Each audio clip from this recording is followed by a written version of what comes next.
दोस्तों नमस्कार, स्वागत है आपके टर्निंग पॉइंट में। दोस्तों हमने उत्तर मुगल शासकों से संबंधित दो वीडियो अपने यूट्यूब चैनल पर डाला है। एक था बहादुर शाह फर्स्ट और एक था जहांगीर शाह। अब जहांगीर शाह के बाद कौन शासक बना, आज उसी के बारे में हम समझने की कोशिश करेंगे। दोस्तों ध्यान से इस वीडियो को पूरा देखिएगा और सुनने की कोशिश कीजिएगा। दोस्तों बहादुर शाह फर्स्ट था, जो 1707 से लेकर 1712 तक शासक रहा after the death of Aurangzeb. उसके बाद उसका पुत्र जहांगीर शाह शासक बना, जो 1712 से लेकर 1713 तक, जो इसकी पीरियड था ये मात्र 10 महीने की ही थी। उसके बाद जो शासक बना उसका नाम था फर्रुखसियार। ये फर्रुखसियार एक्चुअली कौन था? दोस्तों जो बहादुर शाह फर्स्ट था उसके चार पुत्र थे। जहांगीर शाह जो 1712 से 1713 के बीच शासक बन चुका था। उसके बाद अजीम उस्मान, रफी उस्मान और जहान शाह। ये जो दूसरा पुत्र था बहादुर शाह फर्स्ट का, अजीम उस्मान, उसी का पुत्र था फर्रुखसियार। फर्रुखसियार एक्चुअली ये आया कैसे? दोस्तों मैंने आपको बताया था कि जहांगीर शाह के शासनकाल में मुगल साम्राज्य में गुटबंदी शुरू हो गई थी और उसमें तीन महत्वपूर्ण गुट थे। जो पहला गुट था उस गुट का नाम था ईरानी गुट। इसका जो नेता था वो जुल्फिकार खान था। यही जुल्फिकार खान था जिसने बहादुर शाह फर्स्ट के प्रथम बेटे जहांगीर शाह को शासक बनाया था और खुद वजीर बन गया था। पूरी कहानी क्या थी मैंने वीडियो में बताया, जाकर उसको देख लीजिएगा। उसके बाद जो दूसरा दल था उसका नाम था सैयद दल, या इसको हिंदुस्तानी दल भी कहा जाता था। इसमें दो भाई थे, एक का नाम था अब्दुल्ला खान और दूसरा का नाम था हुसैन अली। ये जो हुसैन अली व्यक्ति था ये उस समय पटना का गवर्नर था और ये जो अब्दुल्ला खान था यह इलाहाबाद का गवर्नर था। और इस दोनों ने ही मिलकर जहांगीर शाह की हत्या करवाई। किससे? फर्रुखसियार से। और गद्दी पर किसको बैठाया? फर्रुखसियार को।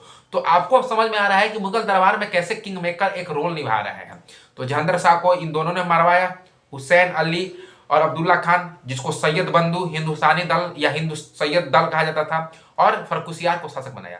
जब फर्रुखसियार शासक बना तो इसको हुसैन अली और अब्दुल्ला खान ने तो महत्वपूर्ण भूमिका निभाया था रास्ते से हटाने के लिए। किसको? जहांगीर शाह को। तो फर्रुखसियार कुछ तो करेगा इनके लिए।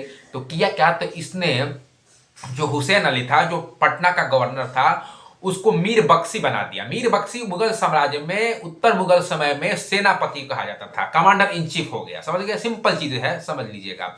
उसके बाद जो अब्दुल्ला खान था, इसको ध्यान सुनिए, जो इलाहाबाद का गवर्नर था, इसको फर्रुखसियार ने अपना वजीर घोषित कर दिया।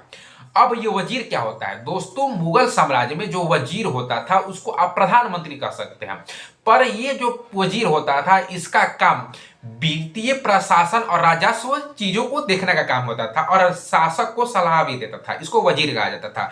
वजीर जब भी सुनिएगा मुगल पीरियड के कंटेक्स्ट में, तो संदर्भ में जब भी सुनिएगा, माफ कीजिएगा, तो आप एक ही चीज ध्यान रखिएगा कि इसका जो काम है वह फाइनेंशियल एडमिनिस्ट्रेटर और रेवेन्यू से रिलेटेड होगा। जब इस दोनों को उसने पद दे दिया, उसके बाद मराठा जो सबसे प्रोमिनेंट उस समय के रूलर थे, जो एक चैलेंज फेस कर रहे थे, चैलेंज दे रहे थे मुगल शासकों को, तो उस समय फर्रुखसियार ने किया क्या कि दक्कन के 6 ऐसे सूबे थे जो मुगल साम्राज्य के कंट्रोल में थे, डायरेक्ट कंट्रोल में थे, उनकी चौथ और सरदेश मुखी का अधिकार मराठों को दे दिया। ये देखिए, मैंने आपको बताया था कि मराठा किसी भी भूमि पर जाकर कब्जा करते थे और जीत लेते थे। जीतने के बाद उस क्षेत्र से 1/4 जब वो राजस्व लेते थे तो उसको चौथ कहा जाता था, और 1/10 के रूप में जो रेवेन्यू होती थी उसको सरदेशमुखी कहा जाता था। तो मुगल शासक फर्रुखसियार ने मुगल साम्राज्य के 6 सूबों के ही चौथ और सरदेशमुखी का अधिकार दे दिया मराठों को। यह अपने आप में बहुत ही इंपॉर्टेंट घटना है। वही जहांगीर शाह के शासनकाल में, इसके पहले जो जहांगीर शाह था, उसने चौथ और सरदेशमुखी मराठों से वापस लिया नहीं, लेकिन ये बोल दिया कि ये जो चौथ और सरदेशमुखी होगी इसका वसूली मुगल शासक करेगा।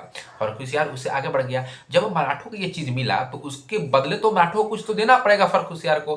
तो उसने बोला कि देखो भाई, तुम जब भी संकट में रहोगे ना तो हम तुमको 15,000 घुड़सवारों के साथ तुम्हारी मदद करने आएंगे। और ये बोला कौन? साहू। ये साहू जिसको औरंगजेब ने कैद कर रखा था, शिवाजी के पुत्र शंभू जी और उनके पुत्र साहू। तो बहादुर शाह फर्स्ट ने इसको छोड़ दिया था क्योंकि मराठा में 2 सेंटर पावर हो जाए, एक कोल्हापुर एक सतारा। कोल्हापुर में ताराबाई शिवाजी 2 की संरक्षण का काम कर रही थी। तो कहानी पूरा हमने समझाया है, बहादुर शाह का फर्स्ट वाला जो वीडियो है उसमें जाकर देख लीजिएगा। तो जब फर्रुखसियार ने दक्कन के 6 सूबे की चौथ और सरदेशमुखी का अधिकार मराठों को दिया, तो मराठों ने कहा कि भाई आप जब भी समस्या में रहोगे तो हम 15,000 घोड़ों के साथ आपकी सहायता करेंगे। ये चीज आप समझ गए। अब एक और चीज समझिए, 1717 में खरखुशियार ने अपने शासन काल में एक शाही फरमान या दस्तक अंग्रेजों को दिया, जो बार बार आप किताबों में पढ़ते हैं। ये एक्चुअली दस्तक क्या था, और उसके बाद आप पढ़ते हैं कि अंग्रेजों ने दस्तक का दुरुपयोग किया, तो इसको ध्यान से समझिएगा। ऐसा कहा जाता है कि जो खरखुशियार था उसको एक बीमारी हो गई थी। अब कुछ इतिहास करते हैं कि बीमारी नहीं हुई थी, इसको बहुत बड़ा चेहरा पर कोई फोड़ा हो गया था, और फोड़ा ठीक हो नहीं रहा था। और उसी समय बंगाल प्रोविंस में अंग्रेज अपने बिजनेस को बढ़ाना चाहते थे, और कुछ गवर्नमेंट की तरफ से, सेंट्रल पावर की तरफ से कुछ छूट माना जाते थे। अंग्रेजों को ये अच्छा मौका दिखा और उन्होंने एक दल बनाया, और ये दल बनाया उसको एक लीड कर रहा था अंग्रेज, जिसका नाम था जॉन सोरमन। ये जो जॉन सोरमन था, इसने एक अंग्रेज सर्जन को पकड़ा जिसका नाम था विलियम हैमिल्टन, और एक ऐसे व्यक्ति को पकड़ा जो दो भाषा का ज्ञाता था, यानी दो भाषा बोलता था। ये अब जानकारी नहीं है कि दो भाषा क्या बोलता था, हो सका कि अरबी बोले, फारसी बोले, अंग्रेजी बोले, तो दो भाषा बोलता था। उसका नाम था ख्वाजा सैयद, और एक सहायक कर्मचारी को पकड़ा जिसका नाम था स्टेफेंस। ये चले गए मुगल दरबार में खरखुशियार के काल में, और खरखुशियार का जो फोड़ा हुआ था चेहरा पर, उसको विलियम हैमिल्टन ने ठीक कर दिया। खरखुशियार बहुत खुश हुआ, लाख इलाज कराने के बाद ये ठीक नहीं होता फोड़ा, और इसको ठीक कर दिया विलियम हैमिल्टन ने। और इस पूरे दल को लीड कर रहा था जॉन सुरमन। बोला कि भाई ठीक हो गया, इसके बदले आप क्या दीजिए? तो बोला जॉन सुरमन की काम कीजिए, हम बंगाल में व्यापार करना चाहते हैं, तो उससे आप चुंगी माफ कर दे तो सही होता। चुंगी माफ क्या किया, इतना उसको मतलब समझिए कि कुबेर का धन दे दिया। उसने 1717 में शाही फरमान दिया अंग्रेजों को। इस शाही फरमान में कहा क्या गया था, बोला गया था कि तुम हमको 3000 रुपया दे दो, बाकी व्यापार करो बिना टैक्स दिए हुए, चुई दिए हुए। ठीक है। दूसरा महत्वपूर्ण काम किया कि बंबई में अंग्रेज करते क्या थे कि चांदी और तांबे के सिक्के ढालते थे, और बोल दिया कि ये सिक्के पूरे इंडिया में कहीं भी चलाओ, कोई तुमको रोकने वाला नहीं। तीसरा महत्वपूर्ण क्या किया कि आपको चुंगी मद्रास में देना होगा। बंगाल में चुंगी नहीं देनी होगी, लेकिन मद्रास में चुंगी देनी होगी, और हैदराबाद में भी इनकी चुंगी क्या कर दी गई, माफ कर दी गई। और बोला गया कि जो कोलकाता है ना, उसके आसपास, जैसे आपको मैंने बताया था कि 1691 में कैसे सुल्तानाती गोविंदपुर कालीकट को मिलाकर उसने बना दिया था कोलकाता, जॉर्ज चाणक्य ने। तो वो पूरी कहानी मैंने आपको बताई हुई है, शायद नहीं बताई हो तो मैं आपको बता दूंगा। ठीक है। तो बोल दिया गया कि देखिए आप कोलकाता के आसपास के क्षेत्र में ही आप व्यापार कर सकते हैं। मद्रास में जो आप चांदी और तांबे के जो सिक्के ढाल रहे हैं उसको अनुमति दी गई। सूरत में 10,000 रुपया दीजिए और वहां पे व्यापार कीजिए। ये 10,000 रुपया वार्षिक देना था।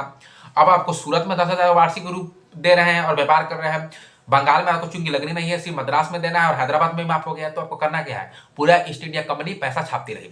अब ये जो दो किंग मेकर थे, हुसैन अली जो मीर बख्शी बनकर बैठा था, और अब्दुल्ला खान जो वजीर बनकर बैठा था। किंग मेकर तो हमेशा किंग को सप्रेस करेगा, इन द सेंस कहने का मतलब कि किंग मेकर ने किंग को कमजोरी बना देता है, जिसको वो कठपुतली हो जाए। खरखुशियार को ये चीजें अच्छी नहीं लग रही थी। वो सोचा कि मैं कैसे ही कर इसको, ये दोनों लोगों को मौत के घाट उतार दूं और अब पूरा पावर अपने अंदर रख दूं। ये किंग मेकर को पसंद नहीं आ रहे थे। फिर मैं आप एक और चीज समझिए, मैंने आपको बताया था कि जब गुरु गोविंद सिंह की मृत्यु हुई तो मुगल जो सिख जो पावर था, और बंदा बहादुर, जिसका असली नाम लक्ष्मण दास था, जो डोगरा राजपूत थे, जिनका संबंध कश्मीर से था, ये उस समय बंदा बहादुर का अभियान बहादुर शाह फर्स्ट कर रहा था, लेकिन सक्सेस नहीं हो पाया। बंदा बहादुर को उस समय पठानकोट में पकड़ा जाता है 1716 में, और 1716-15 में बंदा बहादुर को दिल्ली लाकर उनको फांसी दी जाती है। तो वह बंदा बहादुर जो बहादुर शाह फर्स्ट के शासन काल तक नहीं पड़ा था मुगलों ने, उसको पकड़कर फांसी दे दी जाती है। तो ये खरखुशियार के काल में हुई थी। अब फिर कहानी पर आप वापस आइए कि जब ये सारी चीजें हो रही थी दोस्तों, तो जो ये खरखुशियार था, ये सोचा कि सैयद बंधुओं को मैं घात उतार दूं, लेकिन इसमें सक्सेस हुआ नहीं, और इसमें मराठाओं ने उसकी मदद कर दी, जिसका नाम था बालाजी विश्वनाथ। और बालाजी विश्वनाथ के साथ सैयद बंधुओं ने मिलकर खरखुशियार को खत्म कर दिया। उसके बाद खरखुशियार ने 3 शासक बनाए, रफी-उद-दौला, रफी-उद-दरजात और मोहम्मद शाह रंगीला। तो आगे के वीडियो में इन 3 शासकों के बारे में आप एक एक कर पढ़ेंगे। आई होप आपको ये पूरा वीडियो समझ में आया होगा खरखुशियार के बारे में। खरखुशियार से इससे ज्यादा रिलेटेड इतिहास में आपको कुछ जानना ही नहीं है। धन्यवाद।